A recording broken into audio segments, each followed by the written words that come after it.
നമസ്കാരം. നടിയെ ആക്രമിച്ച കേസിലെ പ്രധാന സാക്ഷിയും സംവിധായകനുമായ പി ബാലചന്ദ്രകുമാർ അന്തരിച്ചു.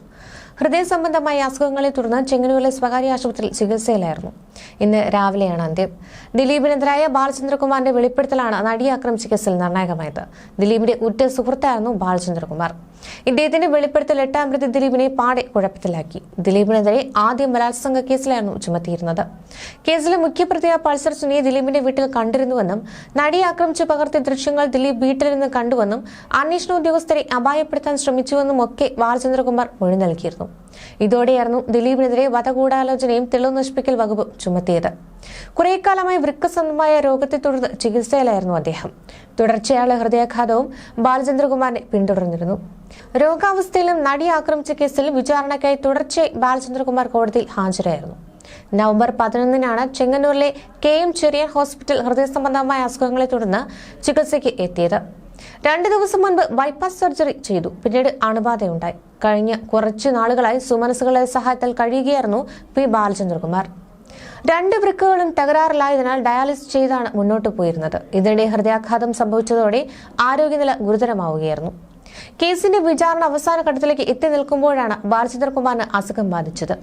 ഇതിനിടെ ബാലചന്ദ്രകുമാറോ അദ്ദേഹത്തിന്റെ ഭാര്യയോ ആവശ്യപ്പെടുകയാണെങ്കിൽ ദിലീപിനോട് ചികിത്സാ സഹായമായി 10 ലക്ഷം രൂപ ആവശ്യപ്പെടാമെന്ന് വ്യക്തമാക്കി സംവിധായകൻ ശാന്തിവിള ദിനേശും രംഗത്തെത്തിയിരുന്നു. ഇത് ഏറെ ചർച്ചകൾക്ക് വഴിവെക്കുകയും ചെയ്തിരുന്നു. അങ്ങനെ ഒരു ആവശ്യം പറഞ്ഞാൽ ദിലീപ് നിരസിക്കില്ലെന്നും പക്ഷേ അതിനവർ ആവശ്യപ്പെടണമെന്നുമായിരുന്നു ശാന്തിവിള ദിനേശ് പറഞ്ഞത്. ബാലചന്ദ്രകുമാറിനെതിരെ നിശിതമായ വിമർശനവും അദ്ദേഹം നടത്തിയിരുന്നു. ഇതോടെ ചികിത്സയിൽ കഴിയുന്ന ഒരു വ്യക്തിക്കെതിരെ ഇത്തരം പരാമർശങ്ങൾ ശരിയല്ലെന്ന് ചൂണ്ടിക്കാട്ടി പ്രേക്ഷകരും രംഗത്തെത്തിയിരുന്നു. ദിലീപ് വാഗ്ദാനം ചെയ്തിരുന്ന ഒരു സിനിമ വൈകിയതോടെയായിരുന്നു ബാലചന്ദ്രകുമാർ അദ്ദേഹവുമായി തെറ്റുന്നതെന്നാണ് ശാന്തിവിള ദിനേശ് അഭിപ്രായപ്പെട്ടിരുന്നത്. ദിലീപുമായി ബന്ധപ്പെട്ട പല കാര്യങ്ങളും അദ്ദേഹം എന്നോട് പറഞ്ഞിട്ടുണ്ട്. ഒരു 10 ലക്ഷം രൂപയും ഒരു ബെൻസ് കാറും വാടകയ്ക്ക് എടുത്തു നൽകിയാൽ നെയ്യാറ്റിൻകര പിതാവിന്റെ അടുത്ത് പോയി ദിലീപിന് ജാമ്യം വാങ്ങിച്ചു നൽകാമെന്നാണ് ബാലചന്ദ്രകുമാർ എന്നോട് പറഞ്ഞത്. പിതാവ് പഠിപ്പിച്ച കുട്ടിയാണത്രേ ആ ജഡ്ജി. എന്നാൽ ഇക്കാര്യമൊന്നും ദിലീപിന്റെ അനിയനോടോ അളിയനോടോ പറയാൻ സാധിക്കില്ലെന്ന് വ്യക്തമാക്കി ഞാൻ സ്ഥലം വിട്ടു. നടിയെ ആക്രമിക്കപ്പെട്ട കേസുമായി ബന്ധപ്പെട്ട് ദിലീപിനെതിരെ എന്തെങ്കിലും തെളിവ് കിട്ടിയെങ്കിൽ ശിക്ഷിക്കപ്പെടട്ടെ. അത്തരത്തിൽ എന്തെങ്കിലും ചെയ്തെങ്കിൽ തൂക്കിക്കൊല്ലട്ടെ. എന്നാൽ ഒരു തെളിവുമില്ല. ബാലചന്ദ്രകുമാറാണത്രേ സത്യസന്ധൻ. കാവ്യമാധവൻ കാത്തിരിക്കുമത്രേ. ഇയാൾ വരാതെ അവർ ഉണ്ണില്ലത്രേ. അങ്ങനെ കാത്തിരുന്ന് ഭക്ഷണം കൊടുത്തുവെന്ന് വെച്ചോ. എന്നിട്ടും ദിലീപും കാവ്യയും സംസാരിക്കുന്നത് റെക്കോർഡ് ചെയ്തവനെ എന്താണ് വിളിക്കേണ്ടത്? നിങ്ങൾ തീരുമാനിച്ചു എന്നും ശാന്തിവിള ദിനേശ് നടത്തിയ പരാമർശത്തിൽ പറയുന്നുണ്ട്. എന്നെ വളരെ നിർബന്ധിച്ച് ബാലചന്ദ്രകുമാർ ഒരിക്കൽ അദ്ദേഹത്തിന്റെ വീട്ടിലേക്ക് ക്ഷണിച്ചതായും അദ്ദേഹം പറഞ്ഞിരുന്നു. ഞാനും ഭാര്യയും മകനും വളരെ സന്തോഷപൂർവ്വം ചെന്നു. കൊതിപ്പിക്കുന്ന വളരെ മനോഹരമായ ഒരു വീടാണ് അവർക്കുള്ളത്.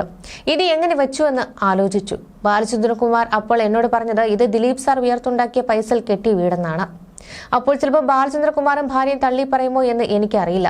ദിലീപ് സാർ എനിക്ക് ദൈവതുല്യനാണെന്ന് പറഞ്ഞ ബാലചന്ദ്രകുമാർ പിന്നെ വന്നിരുന്നത് ചാനലുകൾ മുഴുവൻ വന്നിരുന്നത് ദിലീപിനെ തെറി വിളിക്കുകയാണ്. പല റെക്കോർഡുകളും തന്റെ കയ്യിലുണ്ടെന്ന് പറയുന്നു. ഇതിനിടയിൽ എന്നെക്കുറിച്ചൊരു മോശമായി സംസാരിച്ചുവെന്നും ശാന്തിവിള ദിനേശ് പറഞ്ഞിരുന്നു. ദിലീപിനെതിരെ എന്തൊക്കെ പറഞ്ഞെങ്കിലും ബാലചന്ദ്രകുമാറോ ഷീബയോ എന്നെ വിളിച്ച് ഞങ്ങൾക്ക് എന്തെങ്കിലും സഹായം ചെയ്തു തരണമെന്ന് ദിലീപിനോട് പറയണമെന്ന് ആവശ്യപ്പെട്ടാൽ ഉറപ്പായും ഞാനത് ചെയ്യും എന്നൊക്കെയായിരുന്നു അദ്ദേഹം തന്റെ യൂട്യൂബ് ചാനലിലൂടെ പറഞ്ഞത്. എന്നാൽ ആ ആവശ്യങ്ങൾക്കൊന്നും കാത്തു നിൽക്കാതെയാണ് ബാലചന്ദ്രകുമാർ യാത്രയായത്.